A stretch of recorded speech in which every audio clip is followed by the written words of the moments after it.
Dear students, welcome to Compete Minds. Here we have a question. Today is Wednesday. What will be the day of the week after 76 days? ఈ రోజు బుధవారం అయితే 76 రోజుల తర్వాత వారంలో ఏ రోజు అవుతుంది అంటున్నాడు. సో 76 రోజుల తర్వాత ఏ వారం అవుతుంది అని అడుగుతున్నాడు కాబట్టి ఈ 76ని మనము 7 చేత భాగిస్తాం. ఎందుకు 7 చేత భాగిస్తాం అని అంటే వారానికి 7 రోజులు. మనకి వారంలోని రోజు కావాలి కాబట్టి నేను 7తోని భాగిస్తున్నా. సో 7 పదుల 70, మనకి ఇక్కడ శేషం రిమైండర్ 6 వచ్చింది.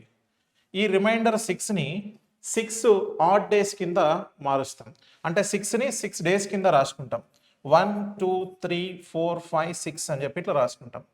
సో ఇప్పుడు మనకి 6 ఆడ్ డేస్ మిగిలినాయి కాబట్టి టుడే ఈజ్ వెనస్డే అని అన్నాడు. అంటే ఈ రోజు ఫస్ట్ డే వెనస్డే అవుతుంది. First day Wednesday. Okay, next Thursday, Friday, Saturday, Sunday, Monday. So తర్వాత రోజు అన్నాడు. 76 రోజుల తర్వాత మండే తర్వాత ఏ వారం అవుతుంది?